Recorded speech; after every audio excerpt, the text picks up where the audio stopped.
Hello दोस्तों, welcome back to my YouTube channel. दोस्तों, आप लोग एक एक्सेंचर कंपनी का नाम तो आपने सुना ही होगा। अगर आप आईटी से रिलेट करते हो, अगर आपने ग्रेजुएशन पोस्ट ग्रेजुएशन में कंप्यूटर साइंस से आपने अगर कोर्स किया है तो आपको एक्सेंचर, टीसीएस, इन्फोसिस ये नाम तो आपको सुनाई देते ही होंगे। और अगर आपने नहीं भी किया होगा तो भी आप एक बार गूगल सर्च कर ही सकते हैं कि एक्सेंचर क्या कंपनी है, कौन कौन सी सर्विसेज प्रोवाइड करती है, क्या क्या प्रोसेस होते हैं, क्या क्या प्रोडक्ट्स होते हैं उस कंपनी के। तो दोस्तों, आपको तुरंत ही आपको इसके बारे में पता चल जाएगा। जितनी भी अभी अपॉर्चुनिटीज है उसके बारे में हम लोग आज के इस वीडियो में आप डिस्कस करेंगे। इसके अंदर हम लोग आपको end to end complete procedure बताएंगे कि किस तरीके से आपको अप्लाई करना है, क्या मैसेजेस और मेल्स आएंगे, उसके बाद में क्या प्रोसीजर आपको फॉलो करनी है और किस प्रोसीजर के बाद में आपको फाइनल आपका ऑफर लेटर आपके हाथ में आएगा। तो दोस्तों, जुड़े रहिएगा चैनल से और चैनल को सब्सक्राइब कर दीजिएगा, ताकि अगर आप फर्स्ट टाइम आए हो चैनल पे तो आपको ऐसे ही अपकमिंग वीडियोस के नोटिफिकेशंस मिलते रहें। तो दोस्तों, आपको गूगल पे जाके, क्रोम में जाके सिंपली आपको टाइप करना होगा एक्सेंचर करियर। एक बार क्लिक करते ही आपके ऊपर में जो सबसे पहला जो वेबसाइट आ जाएगा उसके ऊपर में आपको लिंक पे क्लिक करना है। ये लिंक मैं आपको कमेंट बॉक्स में भी डाल दूंगा, सो आप सिंपली उस पर अगर आप क्लिक करते हो तो डायरेक्टली आप इस पेज पे ही चले जाओगे। यहाँ पे जाते सही थी आपको, यहाँ पे आपको करियर्स पे क्लिक करना है। एक बार करियर पे क्लिक करते ही आपको यहाँ पे ऑप्शन आएगा कि join us with search and apply, experience professional, entry level jobs, training and development, work environment. So दोस्तों, अगर आप फ्रेशर्स हो तो डेफिनेटली आप फ्रेशर्स ही होगे, तभी हम आप ये पर्टिकुलर वीडियो देख रहे हो टैगलाइन देखने के बाद में। सो दोस्तों, आपको यहाँ पे एंट्री लेवल जॉब्स पे अप्लाई करना है। even though if you are not a fresher, or if you are having at most 3 years of experience between graduation and post graduation, or if you are having less than 1 years of experience after post graduation, then you can also apply for this position. So दोस्तों, यहाँ पे entry level jobs पे आपको click करना है। जैसे ही आप इस पे क्लिक करते हो, इस ऑप्शन पे क्लिक करते हो, तो आपके सामने एक पेज ओपन हो जाएगा जहां पे क्लियरली लिखा होगा कि फॉर एंट्री लेवल प्रोफेशनल्स। सो दोस्तों, यहाँ पे आपको नीचे जाते ही आपको यहाँ पे कुछ जॉब्स की ओपनिंग दिखेगी। Explore Accenture careers. सो यहाँ पे आपको जाना है रोल्स फॉर ग्रेजुएट। ये वीडियो मेरा कंप्लीटली रोल्स फॉर ग्रेजुएट पे डिपेंडेंट है दोस्तों, कि ग्रेजुएशन के बाद में आपको कौन कौन से जॉब्स की यहाँ पे एक्सेंचर कंपनी में ओपनिंग है। हम लोग पोस्ट ग्रेजुएशन के लिए अलग से एक वीडियो निकालेंगे और फिर फॉर जापानीज बायलिंगुअल प्रोफेशनल्स के लिए अलग से निकालेंगे। सो दोस्तों, अभी अगर आप ग्रेजुएट बेसिस पे आप जॉब के लिए अप्लाई करना चाहते हो तो आप बिंदास कर सकते हो। Even though if you are pursuing right now for the post graduation, you can apply if you belongs to this criteria. तो दोस्तों, यहाँ पे ओपनिंग है application development associate, system application service associate. So दोस्तों, हम लोग आज बात करते हैं दोनों का दोस्तों। जो प्रोसेस है वो कंप्लीटली सेम है। सो आपको ये चीज सोचने की जरूरत नहीं है कि आपको कौन सा प्रोसीजर फॉलो करना होगा। आपको सिंपली अगर देखना है कि आप एलिजिबल हो कि नहीं हो, आपको यहाँ पे क्लिक करना है। अगर आप दोनों में से जिस भी पोजीशन के लिए आप एलिजिबल हो तो यहाँ पे आपको अप्लाई करना है। एलिजिबिलिटी के लिए यहाँ पे दिया हुआ है, देखिए, जैसे कि अगर आप बी टेक पास आउट हो, 2019 20 21 22 बैच के पास आउट हो तो आप यहाँ पे क्लिक कीजिए। या फिर आप BSc, BCA, BBA, BA, BCom, BWOC और BMS 19 20 21 22, ये चारों भी किसी में से भी अगर आप बैच से पास आउट हो और ऊपर का ग्रेजुएशन आप परस्यू करते हो, परस्यूड हो आप, या फिर अभी आप फाइनल सेमेस्टर में भी हो तो भी आप अप्लाई कर सकते हो, क्योंकि यहाँ पे 2022 बैच का भी यहाँ पे ऑप्शन दिया हुआ है। तो दोस्तों, जैसे अगर आप एलिजिबल हो तो आप सिंपली उस पर आपको क्लिक कर देना है। अप्लाई बटन यहाँ पे लिंक दिया ही हुआ है, उसके ऊपर आपको क्लिक करना है। सो दोस्तों, जॉब लेना काफी आसान है एक्सेंचर के अंदर currently for the freshers. Only thing is आपको थोड़ा सा डेडिकेशन दिखाना होगा कि किस तरीके का आपको जो कि यहाँ पे जॉब लेने के अंदर रिक्वायर्ड है। ठीक है, आप आईटी इंडस्ट्री के से फेमिलियर हो चाहे ना हो, बिंदास आप अप्लाई कर दो। यहाँ पे आपको इनिशियल मंथ्स में आपको ट्रेनिंग्स ही दी जाती है। तो दोस्तों, यहाँ पे सैलरी आप देख पा रहे होगे कि जो अगर ग्रेजुएट बेसिस पे हो आप अप्लाई कर रहे हो तो आपको सैलरी होगा यहाँ पे 3,33,500 से लेके मीन्स 3,33,500, दैट इज 3.33 का पैकेज यहाँ पे रहेगा for yearly basis, that too for 0 to 11 month of experience. Location Bangalore, Hyderabad, Chennai, Mumbai, Gurgaon, Kolkata कोई भी हो सकता है। डिस्क्रिप्शन यहाँ पे कंपनी के बारे में थोड़ा सा दिया हुआ है, तो वो तो आप अगर नहीं भी जानते हो तो आप विकिपीडिया ओपन करके सारा डिटेल्स एक ही पेज से आप ब्राउज कर सकते हो। उसके बाद में एलिजिबिलिटी यहाँ पे बात करते हैं कि all the streams branches from MSc, MM, BSc, BCA, BBA, BA, BCom, WOC, BMS, कोई भी अगर आपने ग्रेजुएशन इनमें से किया है for the year of 19, 20, 21 and 22, you can apply for the same. उसके बाद में यहाँ पे बताया कि देखो BTech वाले यहाँ पे एलिजिबल नहीं है, जस्ट बिकॉज हम लोग ने देखा कि जो BTech वालों के लिए जो लिंक था वो अलग था, जो कि हमने प्रीवियस पेज पे देखा। उसके बाद में एलिजिबिलिटी क्राइटेरिया में बैठते हैं कि 1 ईयर गैप चलेगा, at least one, maximum of 1 year of gap can be handled. उसके बाद में यहाँ पे बताया है कि should not have more than 11 month of experience. और उसके बाद में एक्सपीरियंस दोस्तों यानी रिलेवेंट एक्सपीरियंस, आपके पास में एक्सपीरियंस लेटर अगर आपके पास में है तो ही आपको शो करना है, अगर नहीं है तो फिर आपको या तो आप जनरेट करवाइए या तो फिर मत शो कीजिए। और इसका कोई उतना रिलेवेंस आपको उसके अंदर सैलरी में आपको बेनिफिट नहीं होने वाला है दोस्तों, अगर आपके पास में 11 मंथ का एक्सपीरियंस है तो भी। ये जस्ट एक एलिजिबिलिटी क्राइटेरिया है। उसके बाद में आप इंडियन सिटीजनशिप ओनर होना चाहिए, आपके पास में वर्क परमिट होना चाहिए अगर आप ओवरसीज से हो तो। ये सारा बेसिक से एलिजिबिलिटी क्राइटेरिया है। प्रोसेस किस तरीके से है, आपको सिंपली आपको यहाँ पे अप्लाई करना पड़ेगा। अप्लाई करते ही आपको तुरंत ही मेल आ जाएगा। मेल किस तरीके से आएगा वो भी मैं आपको शो कर देता हूँ।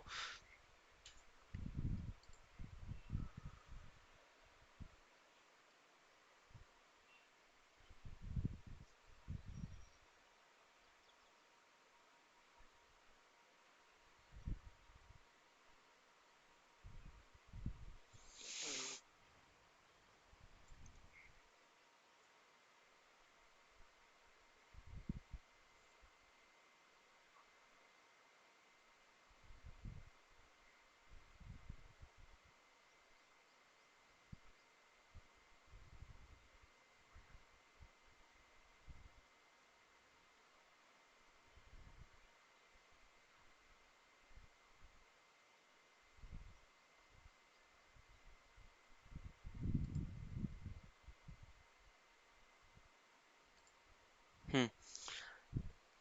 सो दोस्तों जैसे कि आप मैंने आपको कहा कि मैं आपको मेल दिखा देता हूं, तो दोस्तों ये है मेरा मेल बॉक्स। इसके अंदर आपको तुरंत ही जैसे ही आप यहाँ पे अप्लाई अप्लाई नाउ पे क्लिक करते हो, प्रोसेस में आपको जैसे कि बता रहा हूँ कि यहाँ पे अप्लाई नाउ पे आप क्लिक करते ही आप I already have an account, I don't have an account, आपको यहाँ पे अकाउंट क्रिएट करना होगा विद बेसिक डिटेल्स। यहाँ पे जो भी पूछी जाएगी वो आपको अकाउंट में फिल करना होगा। जैसे ही आप अकाउंट में फिल कर देते हो यहाँ पे लॉगिन क्रिएट हो जाएगा और आपको तुरंत ही मेल आ जाएगा।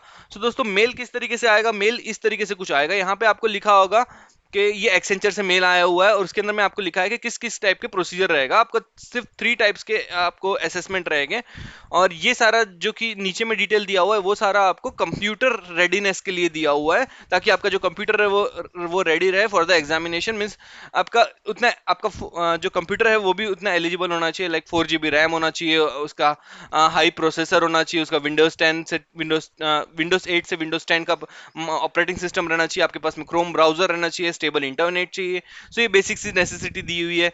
स्टेप्स देखा जाए तो कॉग्निटिव असेसमेंट रहेगा सबसे पहला। Cognitive assessment is nothing but दोस्तों जो कि एप्टीट्यूड टेस्ट रहता है उसी को कॉग्निटिव असेसमेंट बोला जाता है। उसके बाद में जो रहता है फंक्शनल असेसमेंट, डिपेंड करता है दोस्तों आप कौन से रोल के लिए अप्लाई कर रहे हो।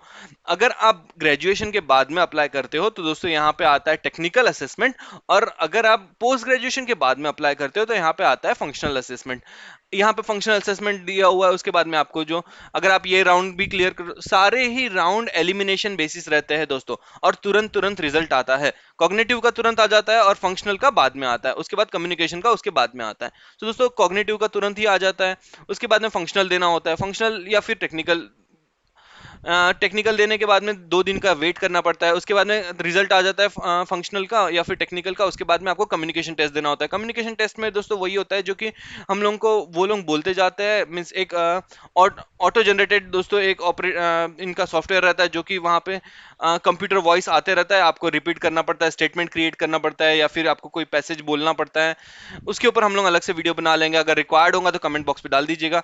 उसके बाद में ये तो कम्युनिकेशन असेसमेंट हो गया। ये एक असेसमेंट अगर आप क्लियर कर लेते हो उसके बाद में आपको फाइनल इंटरव्यू का कॉल आ जाएगा। तो दोस्तों उसके सारे भी मेल्स दिखा देता हूं दोस्तों। ये सबसे पहला स्टेप था जहां पे आपको congratulation you have moved ahead to our recruitment process का आपको एक मेल आ जाता है। जैसे ही वो आ जाता है assessment readiness and system enablement का एक मेल आ जाता है, जिसके अंदर आपका सिस्टम चेक कर लिया जाता है फॉर द मॉक टेस्ट। इसके ऊपर में आपको क्लिक करना होता है और आपका मॉक टेस्ट के लिए आपका सिस्टम चेक कर लिया जाता है। दोस्तों ये पूरे प्रोसीजर में आपको इंटरनेट काफी अच्छा होना चाहिए, बिकॉज थोड़ा सा भी लैग होता है तो ये सारे ही सॉफ्टवेयर एक्सेंचर के खुद के हैं, सो आपको तुरंत ही ड्रॉप आउट कर देता है फ्रॉम द एंटायर प्रोसेस। ये हो जाने के बाद में आपको तुरंत ही एक मेन एडमिट कार्ड आ जाता है कि एडमिट कार्ड में आपको आपका कंप्लीट डिटेल बता दिया जाएगा, आपका कैंडिडेट आईडी जनरेट हो गया होगा। फिर वो एडमिट कार्ड को आपको संभाल के रखना है। उसके बाद में आपको तुरंत ही आता है कि आपके असेसमेंट स्लॉट फॉर द जो हमारा एप्टीट्यूड टेस्ट होने वाला है उसके लिए असेसमेंट स्लॉट का ये मेल आ जाता है। मेल आने के बाद में आपको असेसमेंट सिलेक्ट करना पड़ता है कि आप कौन से टाइम पे कौन से डेट पे आप असेसमेंट देना चाहते हो। वो एक बार आप असेसमेंट कंप्लीट कर देते हो उसके बाद में स्लॉट सिलेक्शन का कंफर्मेशन का मेल आ जाता है, जैसे कि आप स्क्रीन पे देख पा रहे होगे। ये रहा स्लॉट सिलेक्शन कंफर्मेशन का मेल। उसके अंदर मैंने जैसे कि कुछ स्लॉट सिलेक्ट किया था, वैसे ही आप भी स्लॉट सिलेक्ट कर सकते हो। उसके बाद में जैसे ही स्लॉट सिलेक्ट हो जाता है तो फिर आपको आपका एक क्रेडेंशियल आ जाता है कि आपका लॉगिन आईडी और पासवर्ड किस तरीके से रहने वाला है। वो लॉगिन आईडी और पासवर्ड को क्लिक करते ही आपको लिंक भी आ जाएगा कि कहाँ पे आपको पर्टिकुलर एग्जाम का लिंक पे क्लिक करके आपको अपना एग्जाम देनी है। वो एग्जाम जैसे ही आप क्लियर करते जाओगे वैसे ही देखिए यहाँ पे तुरंत आपको मेल आ जाएगा कि thank you for successfully participation in our functional assessment. आप क्लियर करते जाओगे तो आपको क्लियर के भी मेल आते जाएंगे कि हाँ आपने ये राउंड क्लियर कर लिया, वो राउंड क्लियर कर लिया, आप फाइनल स्टेज पे आ चुके हो। जैसे कि आप स्क्रीन पे देख पा रहे हो, मुझे भी एक मेल आया हुआ है यहाँ पे कि get started with the communication assessment, जैसे कि congratulation you have cleared our cognitive as well as and technical and coding assessment round, you are now eligible to take our communication assessment. इस तरीके से मेल आता है तुरंत ही। उसके बाद में आपका कंप्लीट, जैसे कि ये प्रोसीजर में थे हम लोग, यहाँ पे मैंने बताया कि कॉग्निटिव असेसमेंट होता है। उसके बाद में आपका जिसके अंदर में 50 क्वेश्चंस रहता है for English ability, critical thinking and problem solving, abstract reasoning.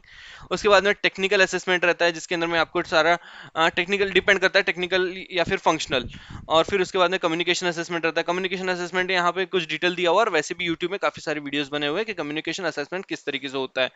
और अप्लाई करने के लिए यहाँ पे दो बटन दिया हुआ है, I already have an account, I don't have an account. I don't have an account पे आपको क्लिक करना है। उसके ऊपर आप क्लिक, अगर आप फर्स्ट टाइम यूजर हो तो आपको I don't have an account पे आपको क्लिक करना है।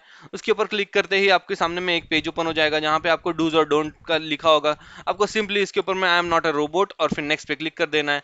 और जिस भी आप पोजीशन के लिए अप्लाई कर रहे हो वो पोजीशन यहाँ पे ऑटोमेटिकली शो कर दिया जाएगा कि आप कौन से पोजीशन के लिए आप अप्लाई कर रहे हो। तो वो अप्लाई, एक मिनट, हाँ ये दोस्तों जैसे कि यहाँ पे आपको आ गया system and application service associate. So आपको घबराना नहीं है कि इसके अंदर में हमें क्या जॉब करना पड़ेगा, क्या काम करना पड़ेगा। वो सारा चीजें उनका डिसीजन है, वो आपको किस तरीके से ट्रेनिंग देंगे, आपको उस जॉब के फुलफिल किस तरीके से करवाया जाएगा, वो उनके ऊपर डिपेंडेंसी है।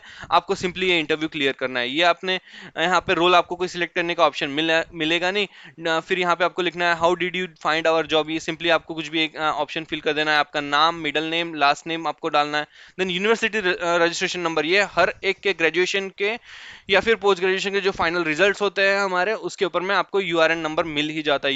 यूआरएन नंबर मिलेगा या फिर यूनिवर्सिटी नंबर मिलेगा या फिर यूनिवर्सिटी रोल नंबर मिलेगा, किसी ना किसी एक रोल नंबर मिलेगा, वो आपको डाल देना है। Email ID, personal primary contact number, WhatsApp consent, ये सारा दोस्तों आपको अच्छे से फिल करना है। व्हाट्सएप कंसेंट में यस ही करना है ताकि आपको तुरंत तुरंत नोटिफिकेशन आते रहे व्हाट्सएप के अंदर में। अल्टरनेट मोबाइल नंबर आप चाहो तो दे सकते हो या तो फिर आप नहीं भी दे सकते हो।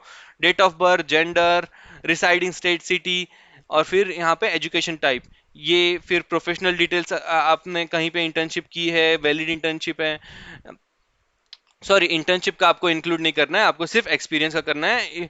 If you are little over the 11 month of experience please do register, यहाँ पे आपको इन्फॉर्म करना है। उसके बाद में सारा डिटेल जैसा जैसा मांगा गया है वो वैसा वैसा आपको क्लियर इनपुट करना है। और फिर फाइनली आपको अपना रेज्यूमे और पासपोर्ट साइज फोटो अपलोड करना है। जैसे करते ही आपको यहाँ पे सारे में आई एग्री करना है और फिर सबमिट करना है। सबमिट करते ही आपको मेल आ जाएगा, जैसे कि मैंने आपको पहले भी मेल शो कर चुका हूँ कि किस टाइप के मेल्स आने वाले हैं, आपको किस टाइप का आपको प्रोसीजर होने वाला है। तो एंटायर प्रोसीजर काफ़ी इजी सा है। तो दोस्तों ये एंटायर प्रोसीजर में कहीं पे भी आपको हेल्प लगती है तो प्लीज़ मुझे व्हाट्सअप की आप मुझे कमेंट बॉक्स पे भी डाल सकते हो। आप मेरा व्हाट्सअप ग्रुप में भी ज्वाइन हो सकते हो, जो कि मैंने कमेंट बॉक्स पे आपको लिंक दे दूंगा। उसके बाद आप मुझे इंस्टाग्राम पे भी फॉलो करके वहाँ पे भी आप मुझे मैसेज कर सकते हो ताकि हम लोग वहाँ से भी कनेक्ट हो सके, और अगर आपका कोई क्वेरी है तो हम लोग उसे सॉल्व करने की कोशिश कर सके। तो दोस्तों यही था entire process for the Accenture entry level professionals. इस दौरान मुझसे कोई गलती हो चुकी हो तो मुझे माफ कर दीजिएगा, और चैनल को जरूर सब्सक्राइब कर लीजिएगा ताकि आपको अपकमिंग वीडियोस के भी नोटिफिकेशंस मिलते रहे। तो दोस्तों आज के लिए बस इतना ही। जय हिंद, जय भारत।